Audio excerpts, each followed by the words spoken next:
a bit of a cliche to say, and my guest is someone who needs no introduction, but I think, you are such a well-renowned comics journalist, comics reportage creator, that, your great body of work has been so widespread that now, you are kind of a spokesman for the medium in a sense. And maybe we can touch on that in a bit, that sense of responsibility. But it's interesting looking back on your career, and that's kind of easy for people to do because Fantagraphics are thankfully kept all in print. Your earliest work on some projects as Bump, when you're sort of following bands around, you're doing much more sort of light-hearted journalism. When you started, writing and drawing comics, did you have any sort of game plan, any sort of career path that you were hoping for? Did you want to work on serious projects should they come along, or did you just sort of follow your nose? I suppose I followed my nose. Originally, the comics I was doing that were for publication they were all satirical. Yeah. 2, 3, 4-page comics about someone in an office or whatever it was. I had a series called Yahoo, which went for about 6 issues, where there wasn't a character. Sometimes I was the protagonist of an autobiographical story, but then I told a story of my mother in World War II. I toured with a rock band selling T-shirts and did a story about that. And I had all these other odds and ends, drawing even in different styles. And I think that was a way of just casting the creative net wide, and seeing what was interesting to me. But really, actually, everything's interesting to me. And there are many different ways of doing things. I just happen to have narrowed the focus. It seems over most of my career on comics journalism, but honestly, if I had parallel lives, I would have been doing other things as well. Do you miss doing kind of funny stuff in between? Would you like yes, and yes. I do. I'm going to return to it. In some ways, I always have something cooking on the side. And I ultimately would like to get away from journalism, hopefully sooner rather than later, and get on to. I want to get onto funny stuff, but I think it will be funny stuff with some depth. Let's say that. It's interesting that you said that even right at the start, you were doing some autobiographical stuff alongside, doing interviews. And the way that you draw yourself hasn't changed at all.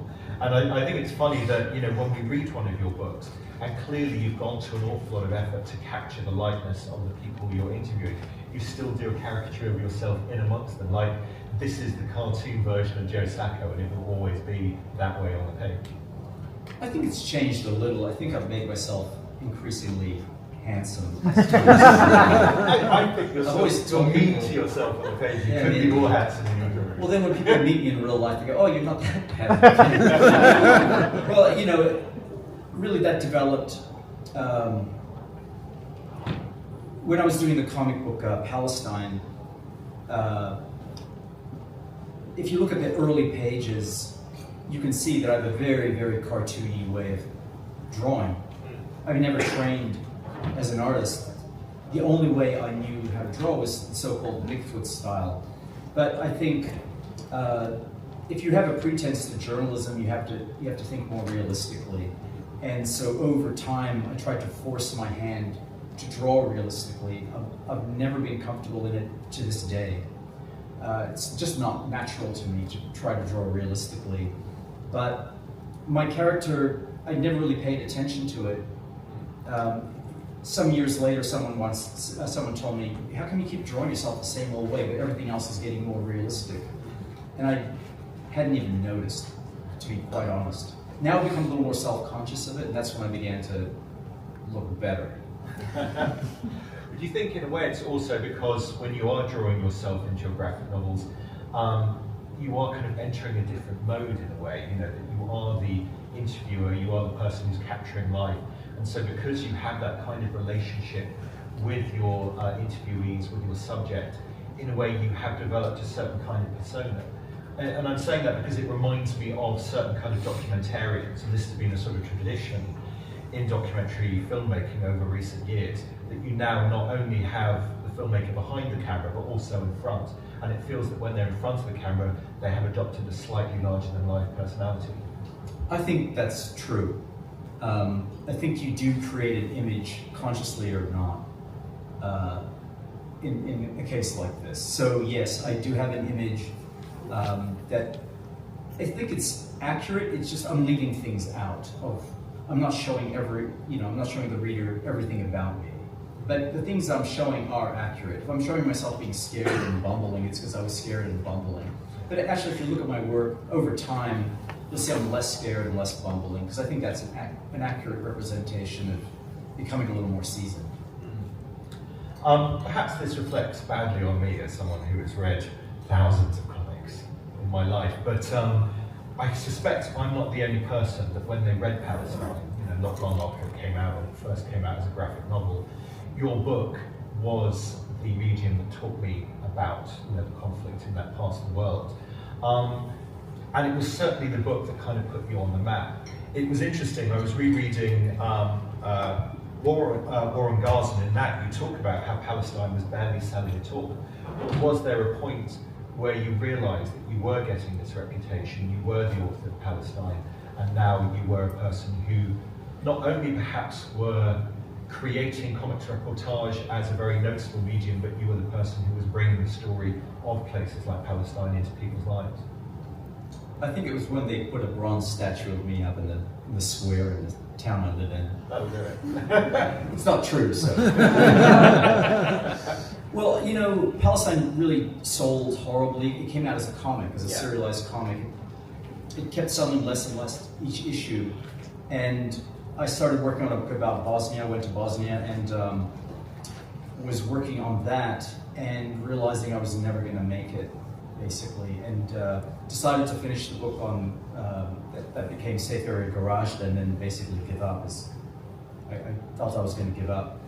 But what happened is the New York Times reviewed the book on Bosnia, and then a lot of the other media sort of monkey see, monkey do. What the New York Times does has an impact, so they began to get curious about it, and little by little that gave me sort of a foothold, and then Palestine came out as a collected volume right after that. So that's how it all developed. Yeah. And then that sense of perhaps people are learning about these conflicts for the first time because they're reading your graphic novels.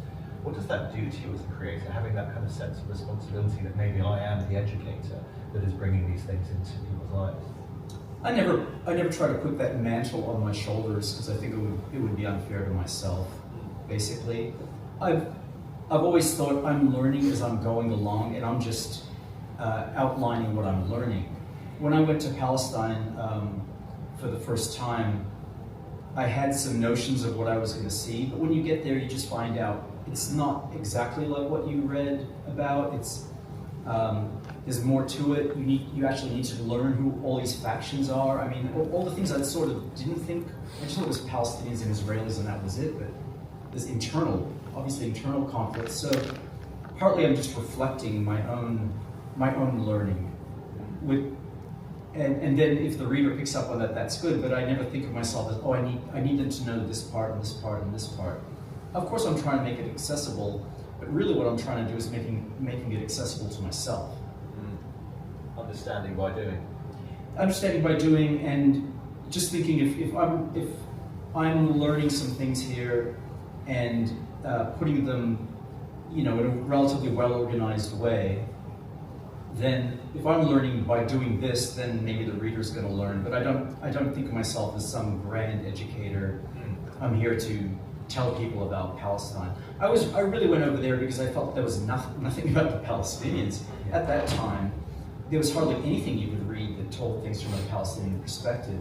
There were a few academic works. There were people like Edward Said, Chomsky wrote some things. From that, ivory tower viewpoint, I never read things about Palestinians. So it was a question of just going and listening, really. With some of the books that you've made, I get the impression that there is a certain urgency in the work, even though you say that you don't want to put the mantle on yourself of being, you know, a reporter, of being, you know, the economics reporter, reading something like the Once and Future Riot. Again, I have to admit, I didn't know a huge amount about Uttar Pradesh, and then reading your book has educated me. But then when something is kind of fixed in a historical moment that is relatively recent, do you then feel some kind of obligation? Oh, I need to do this by a certain deadline so that it hasn't faded into history? Or because these are places that are riven by violence, even if something awful happens in the meantime, that is still a good enough example? Yeah, I always think, I try to think of the work I do as emblematic of something. So even though they are fixed in time, and you could look at them as, oh, this happened then, and here's a recording of it, I'm always looking for the universal. So in the new book, there's a lot about, I think there's a lot that would pertain to a Western audience as well. And that came because as I was doing the book, which questions electoral politics and democracy, and violence and how those things are often intertwined, Trump was there was a presidential campaign and Trump looked like he was on the rise again. So I thought it could relate. Yeah. So even, you know, I sort of like picking on obscure places and incidents because I think all these, you know, they tell you a lot about human nature, and they often still pertain on some level years down the road. Well, and you know, you said making it relevant in a way, you know, that the rise of Trump, much like, you know, in war in Gaza, you talk about how Biden was making the situation worse, and then when you get to a choice between Biden and Trump, what is the lesser of two evils in those kind of terms? Is it still, you know, when you're led to stories like the one you're telling us about in the Once and Future Riot, are you still kind of led by your nose? Because as you say, although people may know about partition, they may know that there is still this enmity going on between India and Pakistan, I didn't know anything about that story. So kind of what led you to that one in particular, for example? Well, I have a colleague I'd worked with before in India, and we'd already done a story together about Dalits. And he knew I wanted to go back. I mean, India's a really fascinating place. And he mentioned this riot, or a series of riots that took place in Muzaffarnagar in Uttar Pradesh. And I'd read about something, a short piece in the New York Times or something like that. And I was questioning it, is this something I could be interested in? And I thought it really wouldn't be if all I was doing was going there and just outlining what happened. But I thought it might be interesting to go there sometime after these violent episodes took place, and see what narratives people create about what happened in their villages. In other words, I was curious about the stories they would tell about something like that. And of course, there's a lot of fictionalizing of what happens. People try to talk about their own actions. They try to mitigate anything they might have done in their stories, or just deny it completely. But then the journalistic part of it, the old standard journalistic part, is saying, well, here's the narrative that's created, what actually happened. And then you have to do the journalistic footwork of finding out what happened and setting that side by side with the created narrative. So that was the main idea. And I would hope a story like this would pertain in how we think about narratives and created history, because pretty much, I'd say all history is creation. So almost all stories we tell ourselves are some version of a lie.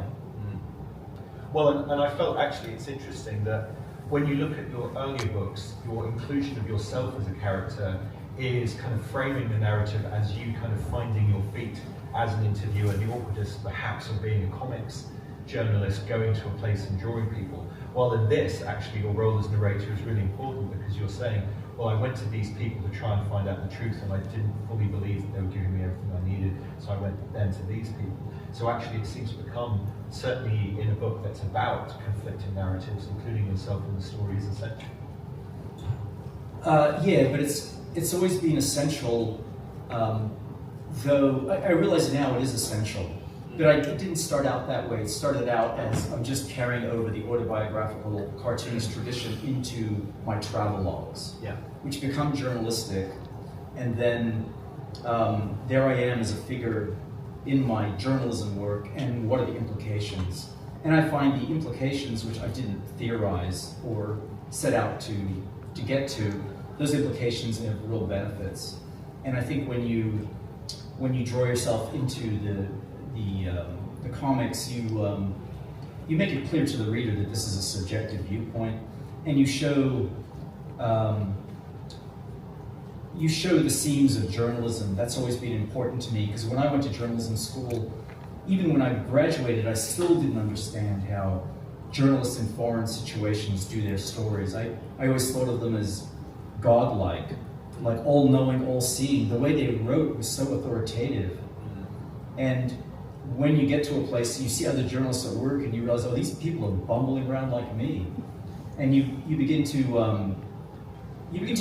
think that maybe the readers should get a sense of this, and get a sense of what it takes to do the journalism, like the problems with it, what you confront, how sometimes you're manipulated, how you make mistakes too. Yeah. And obviously, even though you've created a number of these books now in various parts of the world, you must still have to introduce yourself to people as, I'm a journalist and I'm going to be recording your story and I'm going to be doing it as a graphic novel. Is that still a strange conversation to be having, or are people becoming more sort of open to that as an idea as you go from place to place? It was a strange conversation to be having when I didn't know what I was doing, and I wasn't sure how to describe it. But with time, I realized it's worked to my advantage, because now I've done a number of books. So let's say when I went to Gaza in the early 2000s, and I wanted to interview older people about an incident that took place in 1956, I brought my book Palestine with me, and I showed it to them. And a few people spoke English, but many didn't. So if I had just brought a book of prose, a nonfiction I'd written earlier, they might have nodded their heads, but they wouldn't have got it.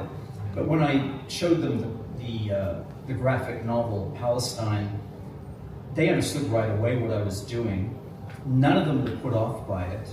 In fact, I think they liked opening up the book and saying, yeah, good point, like, that's how we used to live, or that's the refugee camp. They see themselves in the drawings, and suddenly there's a relationship that's a bit different than, it's not as let's just say there's a layer that's peeled back. And then they would understand why I was asking visual questions, or why I was often asking, things that I would later have to draw, about things I would later have to draw. They would cooperate in that.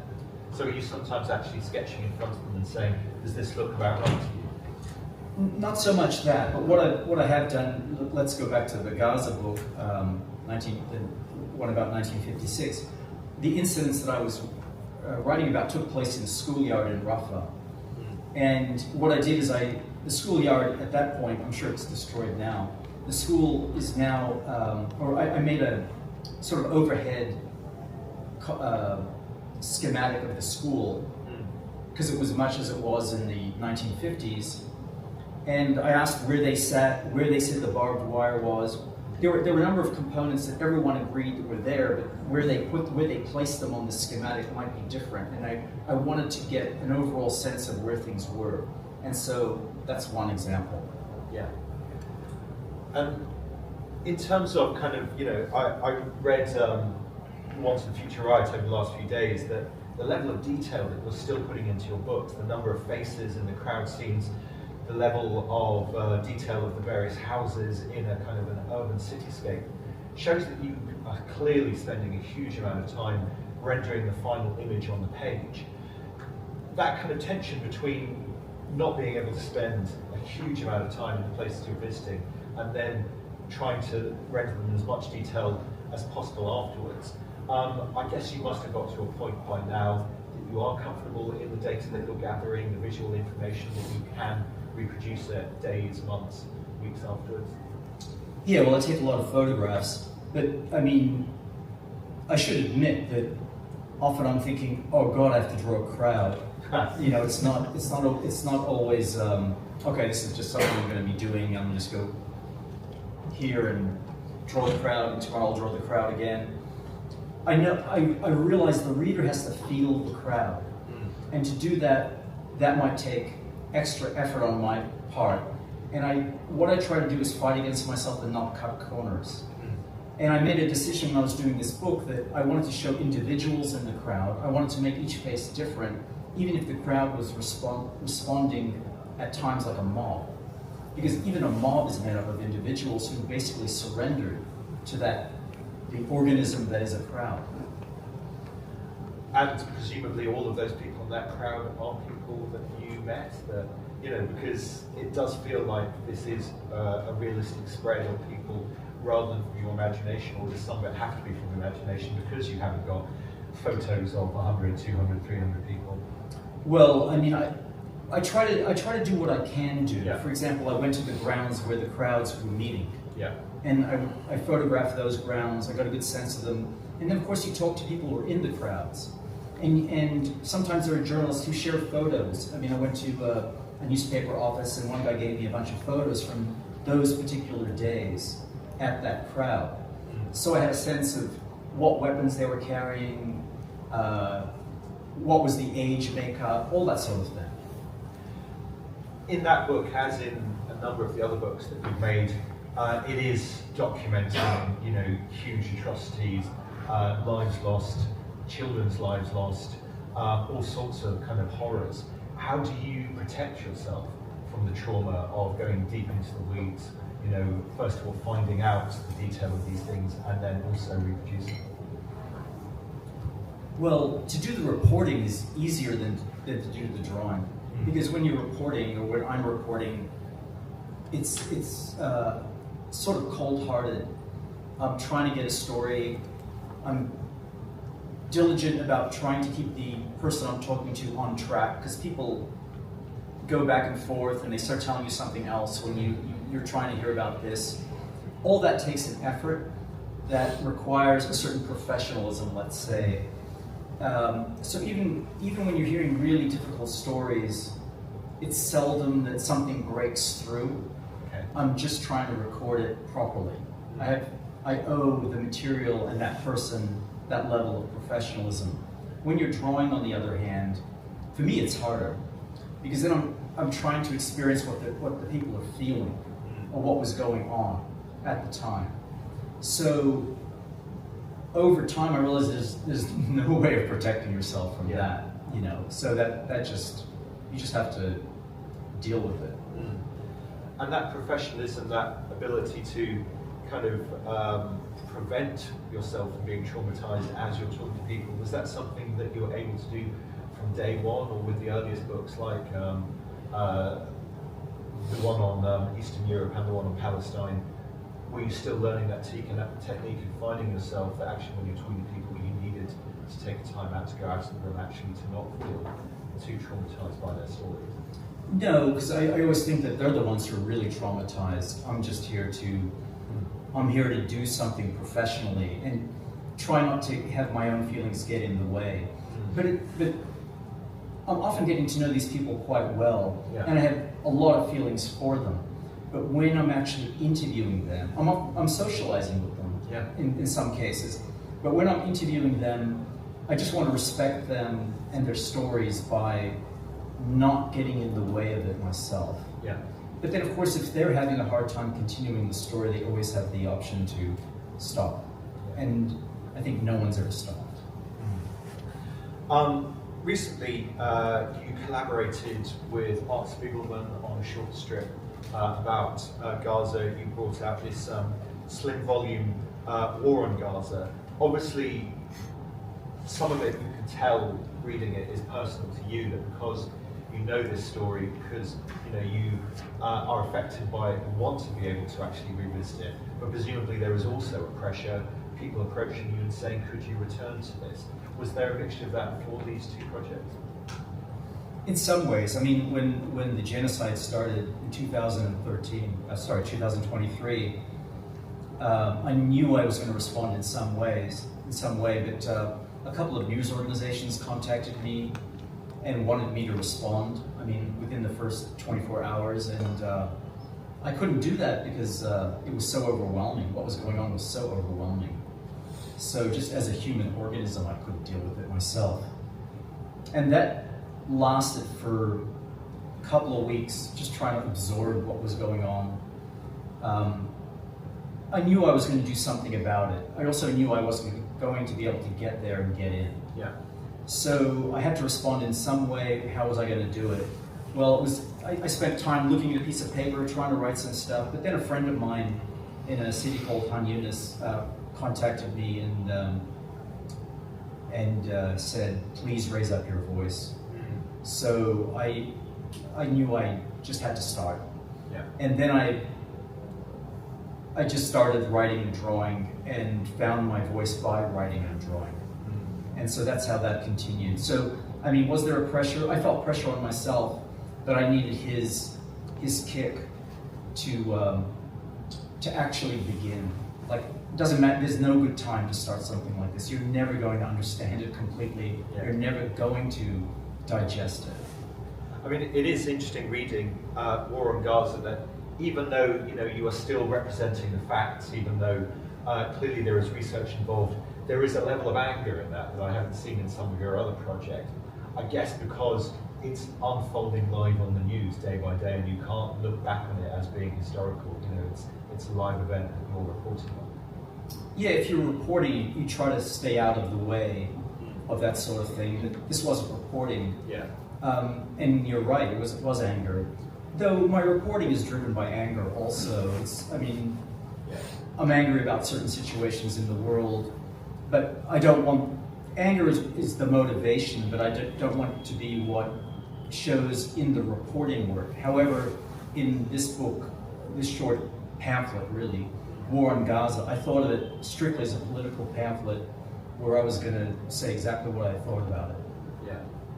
And presumably, as you said, there was almost an inevitability of returning to the topic because I guess having been the person who created Palestine, and there still being a few news outlets like The Guardian in this country who are willing to still do editorial cartoons, still willing to do strips that comment on what's going on in the world, it was, I guess, inevitable that people would get in touch with you, and then it was up to you to react in whatever way you saw fit.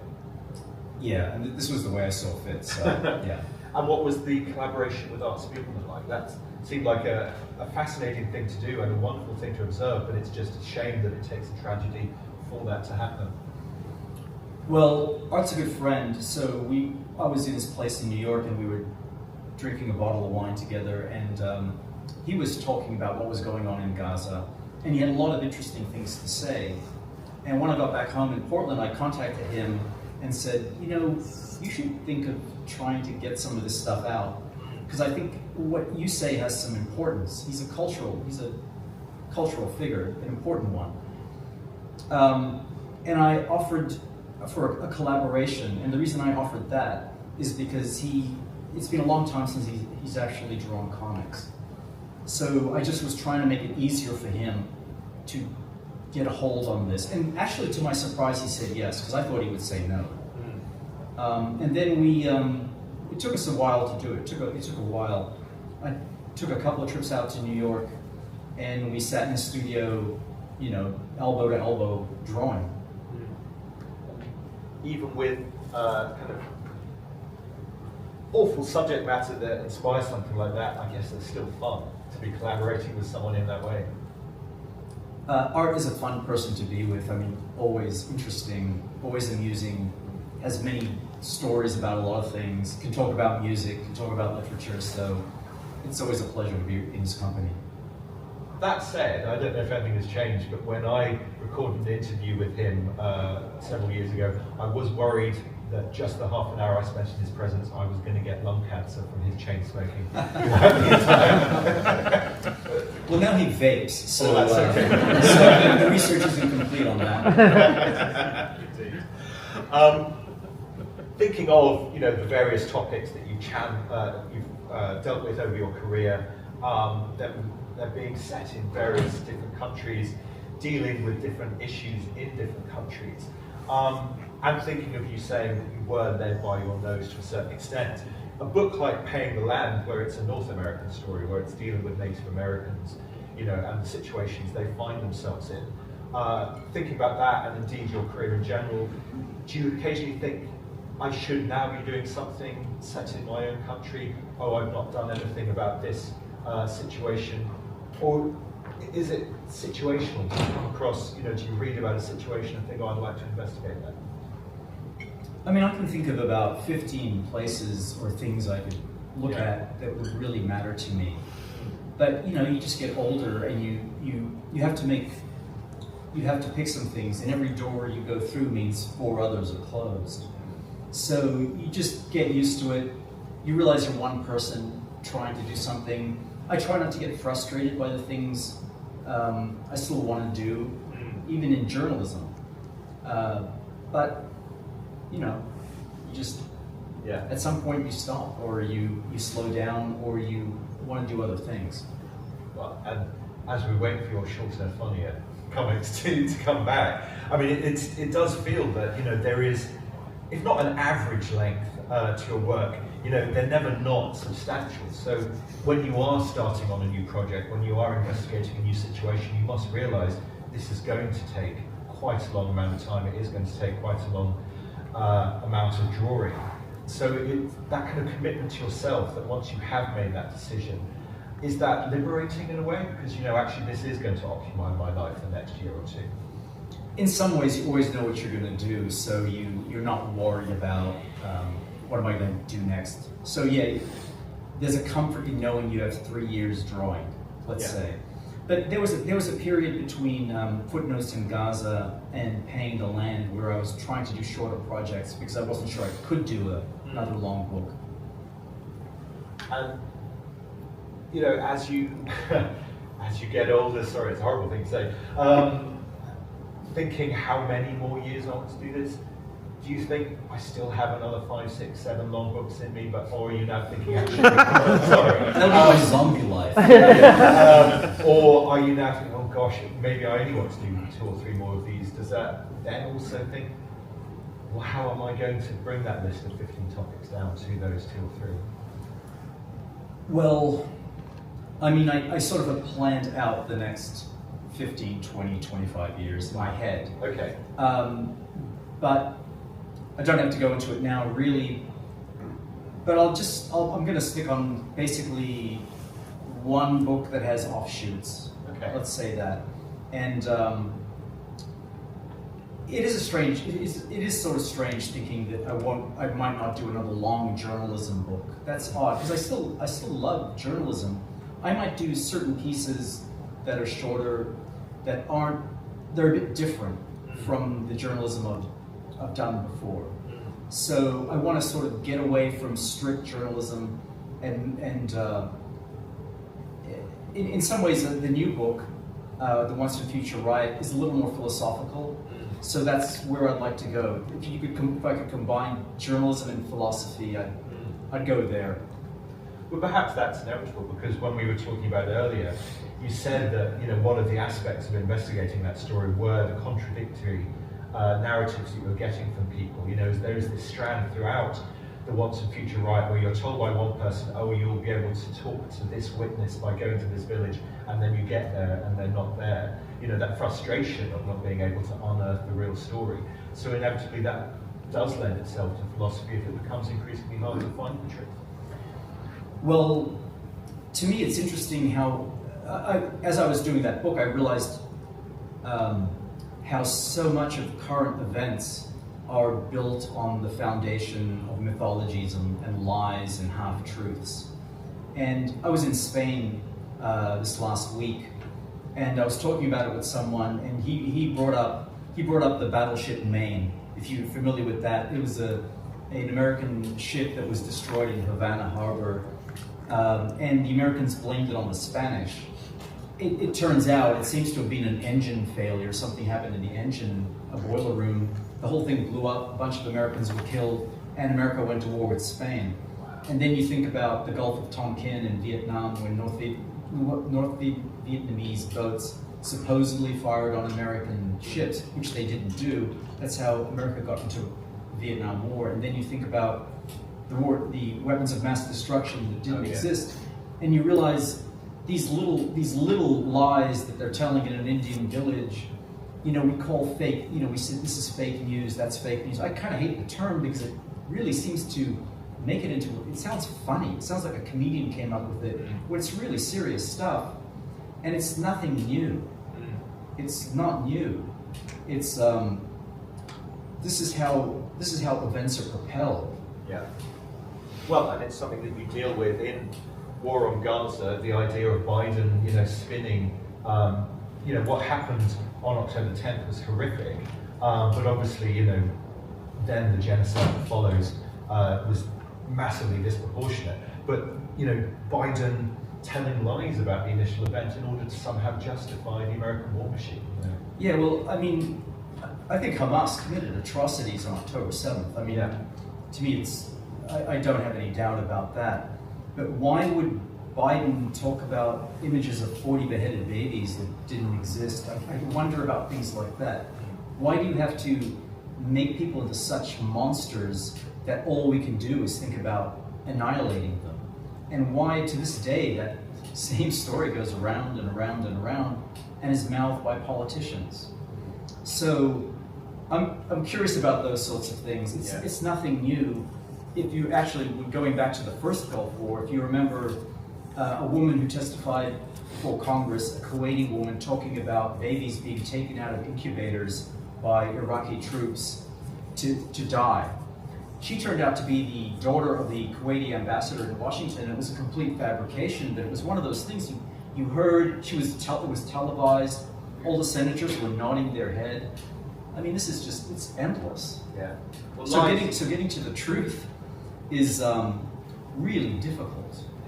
I mean, it's the power of lies that have a storytelling aspect to them, that if they're a lie that, if not attractive, are so horrific that they're newsworthy, it's such a challenge to get them out of the 24-hour news cycle.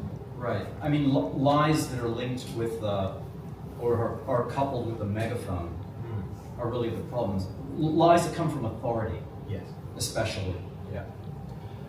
In terms of your practice, it feels like, reading your recent books, although your style has changed a bit, over the years, that kind of rendering style, that cross-hatching, that level of detail, are you working in much the same way you always did? Is it the same size of paper, the same instruments you're using, or have things changed? Almost nothing's changed. Wow. I'm the same old cartoonist, using the same old nibs and the same eraser and the same kind of crystal board. Because it's what you're used to, because you know it works? Because I've never taken the time, to be honest, to learn how to use a brush. And I've never learned Photoshop. So I just tried to be better at my limitation. But also perhaps, the desire to tell these stories, the need to tell these stories, particularly when they're drawn from life, if you were to waste 6 months working out how to use a Cintiq, that's 6 months wasted. Well, that's what I say to myself. I mean, I probably should know how to use Photoshop, but someone tried to explain it to me. It was like F5, hit the command key. It's like, I can't deal with that at all. Okay, we've got about 20 minutes left. I believe there is a roving mic somewhere in the auditorium. If anyone has any questions for Mr. Sacco, I saw a hand pop up over there, if you wouldn't mind. Thank you very much.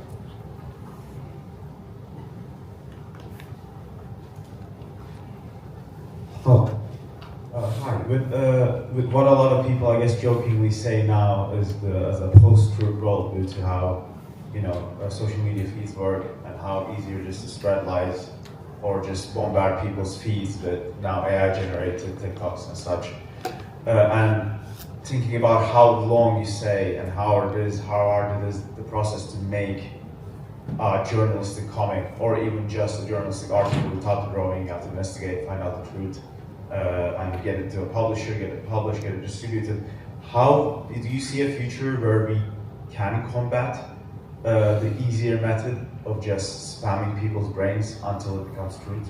Or is there a way you see where it becomes easier? Wow. I mean, that's a good question. I'm not sure if it's easier, but I think at least some part of the population has a thirst for what's actually going on, actually wants to know something. Also, I think most of us know our brains are being spammed in this way. The question is, can people turn away from that? I think so, social media is so seductive in a way, it might be difficult for the average person to do that. But I can't be responsible for that. All I can do is provide something that's as credible as I can make it, and really make an effort to be credible about the work I'm doing. Beyond that, I mean, that's a very big question, and I worry like you might be worrying. Sorry, I didn't mean to imply that. Oh no, I it's didn't take possible. it. I didn't take it that way. No, but I'm worried about the same thing. I'm worried about the same thing. You do. I do agree that the method is to make them care instead of make them know. And also, can I have one more question? Very good one. Do you think it might be that Palestine at the time as an issue format didn't sell much because at the time issue comics off a stand was more like entertainment and stuff, and graphic novels tend to be more serious historical type things that are more acceptable? I think that's a big part of it. When Palestine was coming out, there was really, there were experiments in graphic novels. There were a few, but that wasn't how comics were put out. Most comics were just put out as those floppy 32-page things that I still call comics, but I call floppies so people sort of know what I'm referring to. The book trade, when they became what's called the graphic novel and when they got hardcovers, is when they got into bookstores. Because before that, they were only in comic book shops. And in comic book shops, I can't talk for the UK, but in the United States, that was almost all superhero stuff. So if you're putting a book like Palestine next to a book or a comic book called Superman, and the people who are coming in are there to get Superman, they're probably going to look at this thing like, what the hell is this? So when things were collected into book form is when things began to change. When bookstores allowed for distribution of that sort of material. Anybody else? There's some towards the front, if you don't mind. I mean, it's interesting what you were saying. The two things almost go hand in hand. The length and the amount of work seems to add gravitas, while the shorter it is, it feels like, because you haven't spent as much time, it's less important in a way, and that goes hand in hand with the 24-hour news cycle. That's a good answer, actually. It's a better answer. Try for you.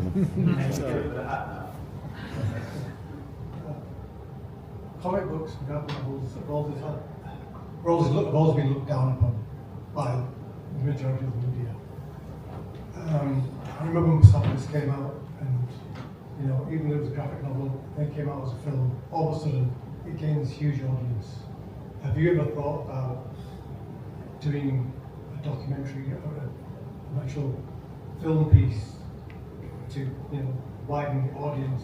Because I've been fortunate to be reading your work. Palestine was an actual comic book rather than a graphic novel. I met you many years ago, and even when I talk to people now and say, "Oh, you read Palestine," before within a very short period, everyone goes like, "No." Would you consider doing basically a live action Sockless piece? I've always been pretty skeptical of the idea, only because I like my medium, and I'm not one of those. I think there are a lot of cartoonists that actually, when it comes down to it, they think film is a greater art form, and it might be. I mean, that's debatable, but I'm sort of more interested in comics. Having said that, I was convinced by a French production company to make a version of Footnotes in Gaza. And they convinced me. They convinced me by having me meet the director, whose work I'd seen, and I thought that's pretty good. And the scriptwriter was a friend of mine who was sort of an older guy who had worked in Hollywood for a long time, so I knew he could perhaps work on this, and he was very committed to the subject matter. But what happened along the way is that the director left. He decided to do other projects instead, and the scriptwriter died. So I figured, sign from God. No. And I'm not that interested anyway. And actually, a lot of people I know who get involved with film, they spend a lot of time in meetings and all that sort of thing. And there's all committees, and I'm just not interested in that. But someone has approached me recently, and I'm actually enthusiastic about this, about doing a play based on Palestine. Now that seems right to me, because I think there's a prism, a theater prism, that could make it into something very different, so I wouldn't be wincing as I was watching it. I think this is probably open to a different kind of interpretation that'll, impress me, perhaps. So, let's see. There's a couple in the second row. Just the one, I'm getting his attention. Thank you.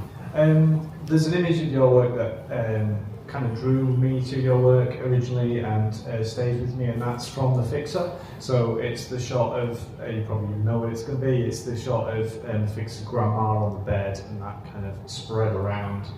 You mentioned that you obviously work a lot from photography when you're doing landscapes or the crowd scenes.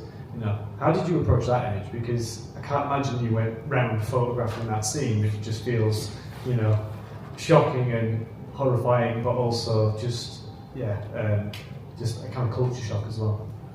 Well, for those who haven't read the book, the image this man is referring to is of an old woman lying on a couch, and the place was a complete disaster area. Well, I did have to reconstruct that based on my memory of it. But it was one of those singular moments when you're in such a kind of wretched place that your eyes kind of snap images. It wasn't sort of hard in a way to reproduce the plates stacked up everywhere, newspapers lying around, cups, empty bottles of this, that, and the other thing. Because if it's not an exact photographic record, it definitely gets to the essence of what that room looked like. And that's the intent. But do you have an ability that when you've been to a place to change the camera angle, as it were, to reconstruct the 3D space in your mind and then kind of move through it? Yeah, you have to be. That's what being a cartoonist is. You should be able, you should have your own cartooning helicopter. You should have a helicopter in your head that can do it. No, seriously, it's like the only classes I ever took. I didn't take drawing classes, but I took drafting, and so that's three-dimensional objects in space, and you begin to understand how things will look from different angles. That's one of the great things. I mean, I would recommend to any cartoonist to take drafting classes. Technical drawing, it really helps, I think. Leonard. No. Oh, right. Just for him. There's a question over there. You talked about representing sort of your discovery of subjects as part of the book that you're writing. And I just had me thinking about Seferi Greshko, where that's a conflict which has now been for going on 30 years. Obviously, there's still continuing fallout from that. But we still see revelations about what's happened during that period. I mean, there was even a revelation, I think, just this week about the potential of foreign people coming in to pay to assassinate effectively. Do you see sort of in these revelations that come out afterwards things that relate to what you saw while you were there? Maybe you weren't able to write about it because you weren't seeing the full part of the story, but do you sort of see that coming through? You mean with future work? Yeah. Now, about that specific incident of tourist snipers in Sarajevo, it's pretty horrifying, but I'm trying to wait for more information before I say, oh, this for sure happened. a journalist I just spoke to in Spain said he was skeptical at first, but now he's learned a little more and he thinks it might very well be true. But I'm still kind of waiting a little more before I jump on that bandwagon. But if it's true, it would be worth writing maybe, and drawing maybe an essay about it. Because I think what it speaks to isn't just the specific issue, it's the power that some people have over our lives, where they can literally take them. And to me, taking a human life is about the greatest expression of power there is. I mean, the state famously has a monopoly on violence. So when a person is so rich that they can just go shoot someone in Sarajevo, they must feel themselves to be godlike like the state. I suppose you could do a book called A Dozen Epilogues, where new information that's kind of out of all of your books. You do It could be, I mean, because things do come out. Yeah. I mean, speaking about Bosnia, I spent a lot of time on the Serb side of the lines also. It's not reflected in my work. And there's part of me that would like to go back. I don't think I could do it as journalism anymore. I think it would be more reflection. Yeah. And I'd rather do more reflection now than journalism. I'm at that age I can reflect, aren't I? So maybe that's what I'll be doing. Anyone else? Yeah. It's a very simple question. What was your training? Journalism. I study journalism and I have a degree in journalism. Are you still in touch with any of your old journalism colleagues or college alumni? And what do they think of you creating almost a new genre of college journalism? I mean, I have a lot of journalist friends, and I think they're okay with it. I mean, I was always a little embarrassed to tell people what I do, tell other journalists what I was doing at the beginning. But when I was in Bosnia, I was there for 4 months, and for the first 2 months, I avoided any Westerner, completely, and especially journalists. But in the end, you sort of are in a bar somewhere and they start talking. And I realized, actually, if you could talk about the situation in the same sort of way, the same rarefied way that journalists talk about things, you were okay. And actually they liked the idea of what I was doing. And sometimes I felt they were envious that I could go to a place and just stay there. I could go to Gorazda and just spend a couple of weeks there, and I didn't have to be at the press conference every single day. And I didn't have to file a story, at 12 o'clock for Washington and at 6 o'clock for London or whatever it was. Do you think that has ever helped to protect you in the most literal sense of the word?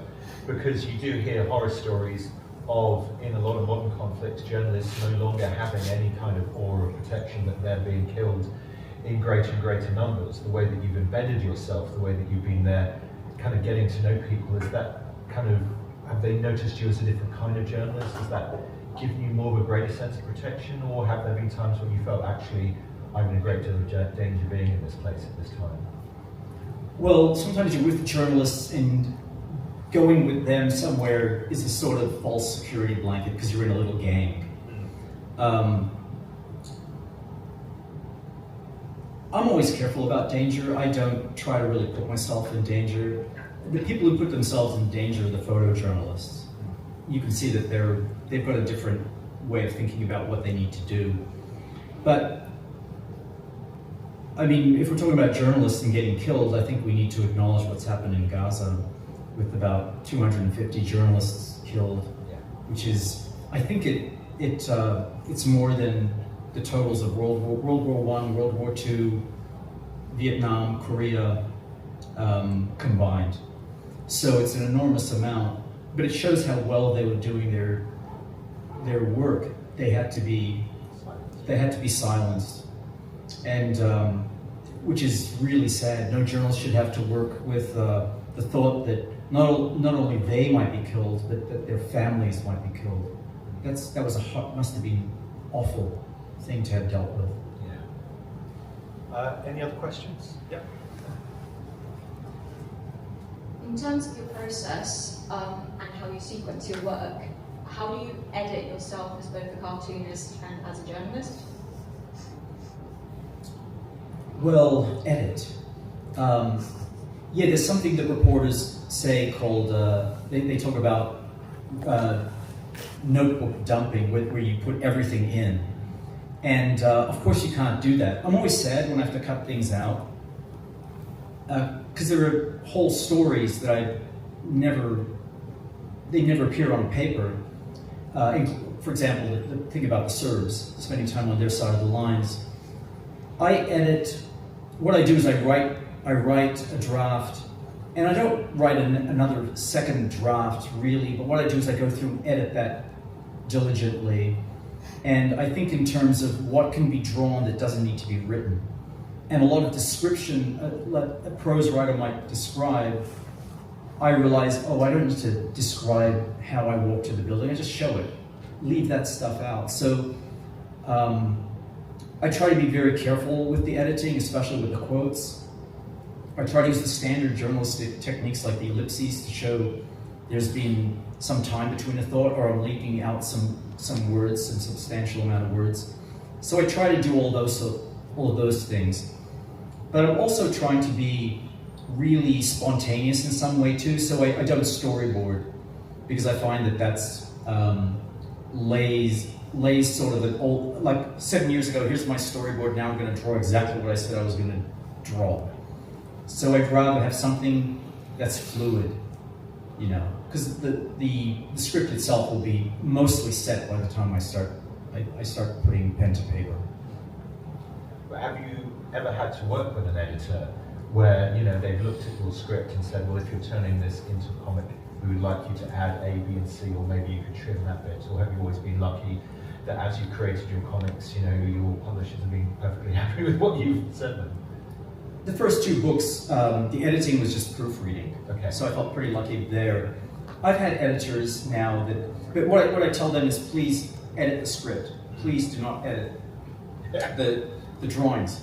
But the problem is, I mean, to be fair to them, is as I'm drawing, I'm often realizing, oh, there are just too many words here, can I condense it even more? I do this, I think I'm finished, but as I'm writing out the words, I'm thinking, if this goes too far down, it's just going to be too many words on this page and this panel. I try to edit there, and what I'm not good about is sending that to the editor every single time, because that's so tedious. And I'm not a person who likes tedium. So, yeah, I've worked with editors that have made corrections even on the drawing pages. Not many, I'd say, but, and it's usually, they say this is a suggestion, but often I've worked with a very good editor, and her suggestions are usually quite good, like 90% of them I accept. And sometimes what that means is a line, like it's a 3-line caption, now it's going to be a 3.5-line caption, and that goes into someone's head, and I've got to redraw it. Because I don't use Photoshop, so there's no way else, there's no other way of doing it but that way. But fortunately it hasn't been, it usually takes me a couple of weeks, and I hate it. I absolutely hate that process, especially redrawing, but that's just the way it is. We've got time for one last question. Anyone who has a burning... I've already asked that.